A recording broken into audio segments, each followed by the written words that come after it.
Voilà, bonjour, bienvenue à ce chapitre 1, interpolation. Donc le problème que je veux résoudre est le suivant. Problème. Les données sont n, un entier positif, destiné à devenir grand. Je me donne ensuite n plus une valeur que je note t0, t1, t2, 3 petits points jusqu'à tn. Alors il est important que ces valeurs soient distinctes 2 à 2. Donc t0 différent de t1, différent de t2 et ainsi de suite. Je me donne ensuite n plus une valeur que je note p0, p1, p2, 3 petits points jusqu'à pn. Alors ces valeurs, si vous le souhaitez, peuvent être toutes égales. Et je cherche, donc ce qui est cherché, c'est p, le polynôme de degré n, qui passe par les points t0, p0, t1, p1, t2, p2 jusqu'à tn, pn. Donc je vais écrire que je cherche p appartenant à grand Pn. Grand Pn est ici l'ensemble des polynômes de degré inférieur ou égal à n, tels que P en Tj soit égal à Pj pour tous les indices j allant de 0, 1, 2, 3 petits points jusqu'à n. Alors bien évidemment, je peux faire un petit dessin avec n égale 1. Donc dans ce cas-là, je me donne 2 points.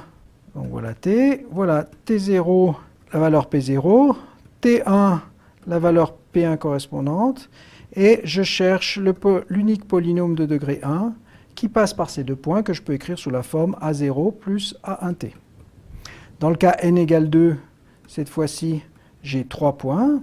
Donc voilà T0, le point T0, P0, le point T1, P1 et le point T2, P2, et je cherche l'unique polynôme de degré 2 qui passe par ces 3 points que je peux écrire P de t égale A0 plus A1t plus A2t au carré. Donc maintenant, nous avons une petite applet Java qui nous permet de continuer avec n égale 3, 4, 5. Voilà, maintenant j'ai à ma disposition une applet Java qui me permet de faire des expériences. Voilà, je place 2 points ici. Voilà l'unique polynôme de degré 2 qui passe par ces de degré 1 qui passe par ces 2 points. Je rajoute un troisième point. Voici l'unique polynôme de degré 2 qui passe par ces 3 points. Je rajoute un quatrième point et j'observe que la concavité de la fonction change de signe une fois. Et ainsi de suite.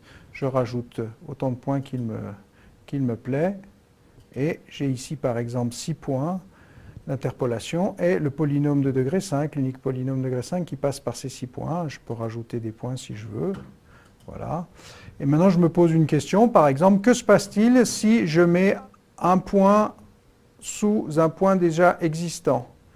Ce qui va se passer, c'est que je vais effectivement construire le polynôme ici de degré 8 qui passe par ces 9 points. Mais le prix à payer, c'est que ce polynôme oscille de plus en plus. Je fais maintenant, j'efface l'écran, je fais une autre expérience, je prends la fonction exponentielle moins x carré, et cette fois-ci, chaque fois que je place un point, il se trouve sur le graphe de cette fonction. Donc j'essaye d'approcher une fonction qui est exponentielle moins x carré par un polynôme. Donc ici, j'ai passé 3 points, ici 4 points, 5 points, et la question que je me pose, c'est est-ce que si je rajoute beaucoup de points, est-ce que mon polynôme approche correctement la fonction? Alors la réponse est, là ça dépend du placement des points. Par exemple ici j'ai mis des points. Alors si vous observez par exemple si je place un point encore ici qu'au centre les choses se passent plutôt bien mais assez mal plutôt sur les bords de l'intervalle. Donc je rajoute des points sur les bords de l'intervalle et cette fois-ci j'ai un polynôme ici de degré élevé puisque j'ai 15 points d'interpolation, j'ai un polynôme de degré 14 qui approche raisonnablement bien cette fonction exponentielle moins x carré.